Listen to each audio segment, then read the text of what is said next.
গত 25 নভেম্বর যে মণিপুরে ইম্ফল ওয়েস্ট ডিস্ট্রিক্টের লাইমাখং যে আর্মি ক্যাম্প ভিতরের থেকে যে আমরা কাছাড়ে গৈসাইপুর গ্রামে মণিপুরি আমরা লাইসাম কমল বাবু নামে হে এখানে বিল্ডিংয়ে কনস্ট্রাকশনে একটা সুপারভাইজার কাজ করতো 20 বছর থেকে।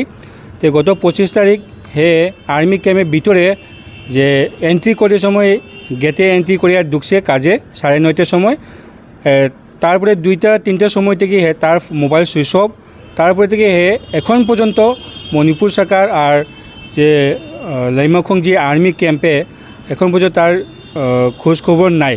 এই কারণে আমরা আজকে আসামের মুখ্যমন্ত্রী আর ভারতে আমরা হোম মিনিস্টার অ্যান্ড ডিফেন্স মিনিস্টারকে আমরা কাছাড়ে ডেপুটি কমিশনের মাধ্যমে আমরা একটা মেমোরান্ডাম দিয়া তাই অতি সত্য তাকে আমরা তার বাই করিয়া আমরা তার ফ্যামিলি সঙ্গে যোগাযোগ করার একটা চেষ্টা করুন, এটাই আমরা দাবি করছি আজকে ডেপুটি কমিশনার মাধ্যমে। আজকে অবধি 4 দিন হয়েছে, গত 25 তারিখ, আজকে 29 তারিখ পর্যন্ত এখন তার খোঁজ খবর নাই। আমরা সন্দেহ এখন যে মণিপুরে গত 1.5 বছর থেকে যে কুকিয়ার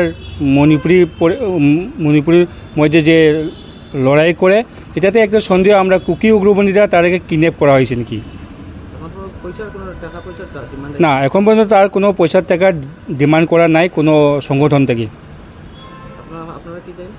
আমরা চাই তাকে তার জীবনটা সুরক্ষা করিয়া আর তার ফ্যামিলির কাছে এটা সমঝাই দেওয়া হোক। না, এখন পর্যন্ত তার ফ্যামিলির লগে আমরা কথা মাতিছে, তার ফ্যামিলি তার ওয়াইফ লগে কোনো মানুষ লগে যোগাযোগী নাই।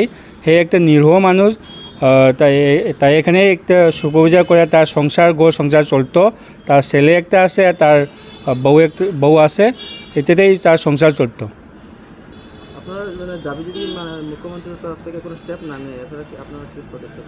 তাহলে আমরা এটা তো ঘটনা তো মণিপুরে ঘটছে, আমরা মণিপুর সরকারকেও আমরা দাবি জানাইছে যদি আমরা মণিপুর সরকার আমরা আশ্বাস দিচ্ছে আজকে অবধি তাই ব্যয় করার জন্য, কিন্তু আজকে সময় শেষ হয়ে যায়।